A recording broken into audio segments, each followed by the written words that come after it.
সমীশের আজকের ক্লাসে আপনাদের স্বাগতম। আজকের ক্লাসটা হতে যাচ্ছে ত্রিপুরা কারেন্ট অ্যাফেয়ার্স নিয়ে 1 থেকে 7 ফেব্রুয়ারির। ওকে, এখনও পর্যন্ত যদি সাবস্ক্রাইব করে না থাকেন প্লিজ সাবস্ক্রাইব করে নেবেন, ফেসবুকে দেখছেন তো ফলো করে নেবেন।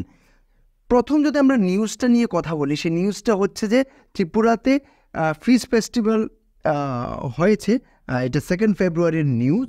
ওকে, ত্রিপুরাতে ফিশ ফেস্টিভ্যাল হয়েছে, যেটা হচ্ছে আগরতলাতে হয়েছে। কোথায় হয়েছে সেটা? পূর্বাশার যে সেন্টারটা আছে সেখানে হয়েছে, সেখানে কমপ্লেক্সে, সেখানে অ্যাকচুয়ালি মেলা টাইপ করার জন্য ভালো হাট বাগারা বানানো আছে। তো সুতরাং সেখানে বিভিন্ন ধরনের মেলা হওয়া বহুত ইজি, তো সেখানে হয়েছে।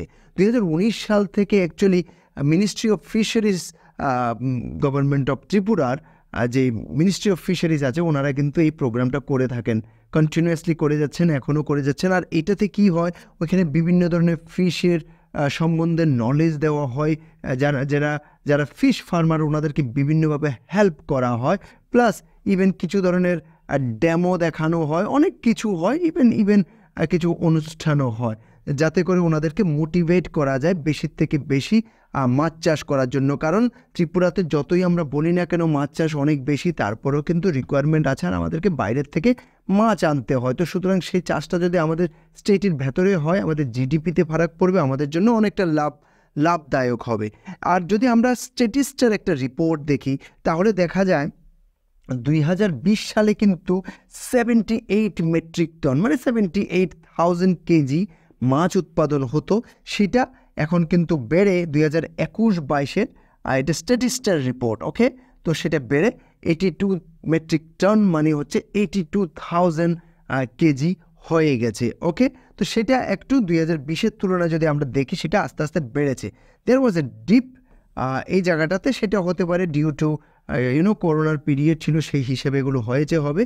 তো যাই হোক, এরপরে ধীরে ধীরে সেটা বাড়ার দিকে গেছে। ওকে, আর আশা করছি, এখন 2023-এর আমার কাছে রিপোর্ট ছিল না, আশা করছি 2023-এ সেটা আরও বেড়েছে, আর সেটা বাড়তে থাকবে। একদিন এমন হয়ে যাবে যে আমরা কমপ্লিটলি স্বনির্ভর হয়ে যাব, নিজের মাছ চাষ করে আমরা নিজেদের জন্য ইউটিলাইজ করতে পারবো।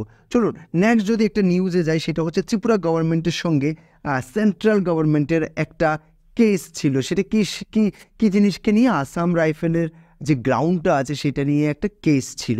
কারণ আলটিমেটলি দেখুন, ত্রিপুরার যে রেভিনিউ রেকর্ড আছে সেখানে আসাম রাইফেল গ্রাউন্ডটাকে অ্যাজ এ ত্রিপুরার হিসাবে দেখানো হচ্ছে, সেন্ট্রাল গভর্নমেন্টের হিসাবে সেটা আসাম রাইফেলের গ্রাউন্ড, সুতরাং সেটা ওনাদের হিসাবে। তো সেটার মধ্যে তো ঝগড়াঝাটি করে লাভ নেই, কারণ আমাদের দেশ একটাই। তো সেটাকে কোর্টের হাওয়ালা করে দেওয়া হয়েছে, তো কোর্ট সেটার ডিসিশন নেবে। ফাইনালি কোর্ট চলতে স্টেট আর সেন্ট্রালের মধ্যে একটা বোঝাপড়া হয়ে গেছে, সেটা February 2 হয়েছে। ওকে, এমনিতে নিউজটা 3 ফেব্রুয়ারি, কিন্তু February 2 এই জিনিসটা হয়ে গেছে, সেখানে রিজলভ হয়ে গেছে। আর রিজলভ করার সময় যে জাস্টিসরা ছিলেন, ওনারা ছিলেন মিস্টার ঋষিকেশ রয় অ্যান্ড প্রশান্ত কুমার মিশ্রা। ওকে, ওনারা একটা কন্ডিশনে পৌঁছে গেছেন। অ্যাকচুয়ালি এক সময় সেটা ত্রিপুরারই ছিল, তো ত্রিপুরা রাইফেলস ছিল। ওনারা কি করেছেন, সেটা আসাম রাইফেলসকে দিয়ে দিয়েছিলেন অনেক বছর আগে। তো সেই হিসাবে ত্রিপুরার যে রেভিনিউ রেকর্ড আছে সবখানে সেটা ত্রিপুরার ল্যান্ড হিসেবে সেটা নির্ধারিত আছে। তো সেই জিনিসটা নিয়েই এই প্রবলেমটা হওয়া। তো যাই হোক, যাই সেটেলমেন্ট হয়েছে সেখানে কিন্তু বলা হয়েছে ত্রিপুরার যত রিপাবলিক ডে হোক, ইন্ডিপেন্ডেন্স ডে হোক, বা অন্যান্য যত ইভেন্ট আছে সেগুলো সেখানে করা যাবে। ওকে, ইয়েস, প্রায়র নোটিফিকেশন দিয়ে সেখান থেকে পারমিশন নিতে হবে, এই এতটুকুই জিনিস। কিন্তু এই জিনিসটা ফাইনালি কার আন্ডারে থাকছে? আসাম রাইফেলসের আন্ডারেই সেই জিনিসটা থাকছে। ওকে, নেক্সট যদি আমরা নিউজের কথা বলি, ফেক পিআরটিসির নিউজ। ফেক পিআরটিসি দিয়ে অনেক লোক ত্রিপুরার হিসেবে নিজেকে দেখাচ্ছে ইদানিংকালে। মানে এসডিএম তেলিয়ামুড়ার কথা বলি, তো সেখানে পার্সোনাল অ্যাসিস্ট্যান্ট যে আছেন, পিএ, ওনাকে কিন্তু সেখান থেকে বরখাস্ত করা হয়েছে। আর এটা কিন্তু আমাদের ত্রিপুরার জন্য অনেকটা লস। ইদানিংকালে কি শুনতে পেরেছি একটা, মানে এরকম তো অনেক কেসেস হবে। একটা কেস যেটা সামনে এসছে সেটা হচ্ছে যে একজন লোক, উনি রাজস্থানের, উনি এখানের পিআরটিসি নিয়ে এখানে অলরেডি ডিফেন্সে চাকরি করছেন। তো ইয়েস, হি ইজ ইন্ডিয়ান, কিন্তু আমার কথা হচ্ছে যে যেই চাকরিগুলোতে লেখা থাকে যে পিআরটিসি লাগবে, দ্যাট মিনস ত্রিপুরার গভর্নমেন্ট সেটা ডিসাইড করেছে আমি লোকাল লোককে চাকরিগুলো দেব। তো সেক্ষেত্রে যদি অন্য স্টেটের লোক চলে এসে সে চাকরিগুলো নিয়ে নেয়, সেটা বড় ডেঞ্জারাস। শুধু তাই নয়, ইভেন এটাও হতে পারে যে পিআরটিসি দিয়ে দিচ্ছে আমাদের দেশের বাইরের লোককে, এরকম অনেক ঘটনা হচ্ছে হবে, যেটা বহু ডেঞ্জারাস আমাদের দেশের জন্য। তো সুতরাং এইসব জিনিস বন্ধ করা খুব দরকার। নেক্সট যদি আমরা নিউজে যাই, সেটা হচ্ছে 3 citizens of Myanmar are charged by the NIA in a global human trafficking case. ওকে, তো 3 জনকে অলরেডি ধরা হয়েছে, ওনারা মায়ানমারের লোক। তো এনআইএ যেটা আছে, ন্যাশনাল ইনভেস্টিগেশন এজেন্সি, ওনাদের অ্যাকচুয়ালি এই ধরনের জিনিসে কন্ট্রোল করা, আমাদের যাতে কোনো কান্ট্রিতে কোনো ধরনের ইনফিলট্রেশন বা কোনো খারাপ আইন বিরুদ্ধ কাজ না হয়, সেটার উপরে কিন্তু কাজ করার জন্য এনআইএ অনেক ফেমাস। কদিন আগেও অনেক লোককে ধরে নিয়ে গেছেন ওনারাই ট্রাফিকিং রিলেটেডই। আর এই যে লোকগুলো ধরা হয়েছে, ওগুলো মেনলি মায়ানমারের একটা জায়গা আছে মাউন্ট ডাউ ডিস্ট্রিক্ট বলে, সেই এরিয়ার থেকে বিলং করে, ওনাদের পার্মানেন্ট রেসিডেন্স কিন্তু সেইখানের। ওয়ারএজ দে আর ইন ত্রিপুরা। আর ওনারা কী করছেন, লোককে রোহিঙ্গা, খাস করে রোহিঙ্গাদের কিন্তু ত্রিপুরাতে আনতে সাহায্য করছেন। তো আমি একটা জিনিস অনেক দিনের নিউজ দেখে একটা জিনিস বলবো, আমাদের চারিদিকে কিন্তু প্রচুর পরিমাণে রোহিঙ্গা কিন্তু আমাদের চারিদিকে বাস করছে, সেটাই আমার ফিলিং। ওকে, তো we must be very much careful about this thing, কে যাতে এই ধরনের জিনিস হলে আমরা সেটাকে কিন্তু জানানো উচিত পুলিশকে, so that they can take appropriate action, কারণ আমাদের ন্যাশনাল সেফটির জন্য সেটা প্রবলেমেটিক হতে পারে। ওকে, নেক্সট একটা খুব ভালো নিউজ, সেটা হচ্ছে যে আমাদের ত্রিপুরাতে অলরেডি একটা ক্যান্সার হসপিটাল আছে, যেটাকে বলা হয় অটল বিহারী রিজিওনাল ক্যান্সার হসপিটাল আগরতলাতে। সেটার পারফরমেন্স যথেষ্ট ভালো ওভারঅল যদি নর্থ ইস্টের হিসেবে দেখি। আর সেখানে নর্থ ইস্টের বিভিন্ন স্টেটের লোক এসে কিন্তু সেখানে ট্রিটমেন্ট করছে, ইজন্ট ইট? তো এখন সেখানে ভালো পারফরমেন্স হওয়া, তার সেখানে যে পরিমাণে পেশেন্ট হচ্ছে, সেই হিসাবে সেটার উপরে নির্ধারণ করে আমাদের সিএম মিস্টার মানিক সাহা উনি ডিসাইড করেছেন যে আমরা আরেকটা হসপিটাল বানাতে পারি, সেটা নর্থ ত্রিপুরা ডিস্ট্রিক্টে, যাতে করে ওই যে এরিয়ার লোকগুলো আছে, নর্থ ত্রিপুরা ডিস্ট্রিক্টের এরিয়ার লোকগুলো, ওরা যাতে ভালো সাপোর্ট পেতে পারে। আমি তো বলবো শুধু তাই নয়, হতে পারে এই হসপিটাল এতটুকু ভালো হয়ে যেতে পারে যে আগরতলার থেকে বা ত্রিপুরার অন্যান্য জায়গার থেকে মানুষ সেখানেও যেতে লাগতে পারে। আর উনি এটার অ্যাপ্রুভাল দিয়েছেন যে 15 একর জমি দেওয়া হবে কনস্ট্রাকশন করার জন্য। সেটা কাকে দেওয়া হচ্ছে? এমিনেন্ট অঙ্কোলজিস্ট, ওকে, ক্যান্সার বিশেষজ্ঞ যে আছেন ডক্টর আর রবি কানন, ওনাকে দেওয়া হচ্ছে। আর উনি হচ্ছে ডাইরেক্টর অফ কাচার cancer hospital and research centre, CCHRC।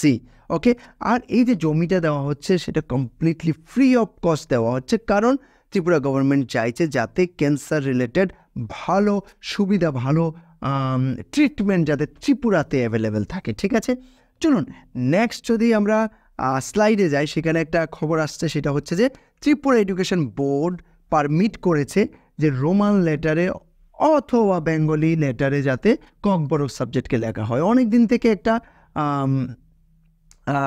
খুব রিকোয়ারমেন্ট ছিল বিভিন্ন পলিটিক্যাল পার্টির, প্লাস বিভিন্ন অর্গানাইজেশনের, প্লাস জেনারেল পাবলিকের, যে ককবরক লেখাটাকে যাতে রোমান হরফেও লেখা যায়। অ্যাকচুয়ালি অনেক বছর থেকে সেটা বেঙ্গলি হরফেই লেখা হচ্ছে। তো এতে ওনাদের কথা হচ্ছে যে কোনো না কোনোভাবে অনেক স্টুডেন্টের জন্য প্রবলেম হয়, কারণ ওনারা ইংলিশে পড়ছেন।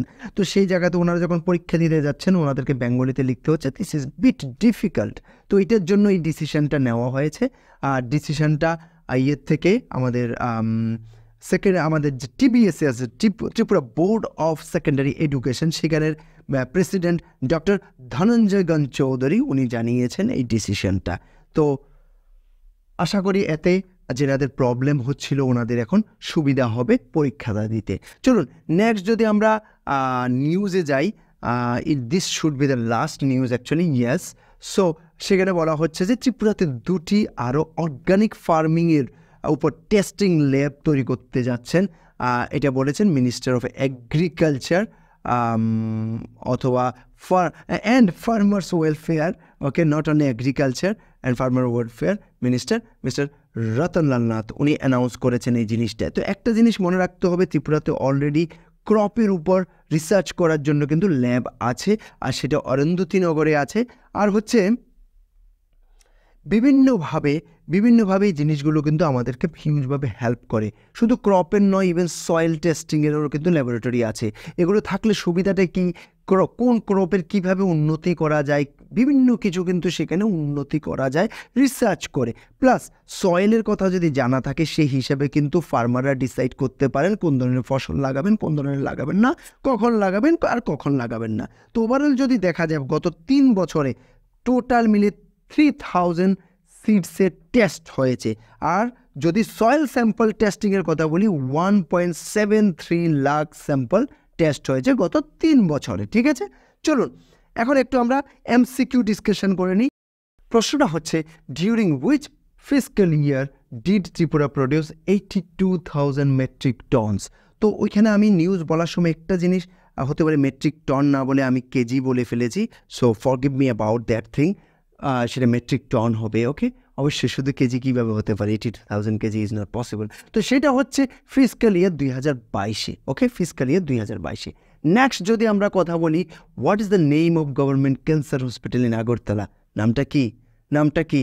নামটা হচ্ছে Atal Bihari regional cancer hospital, ABRCH, নামটা মনে রাখবেন। নেক্সট প্রশ্ন হচ্ছে যে স্টুডেন্টরা এখন ককবরক ভাষাকে রোমান স্ক্রিপ্টে অ্যাজ ওয়েল এজ বেঙ্গলিতে পরীক্ষা দিতে পারবেন।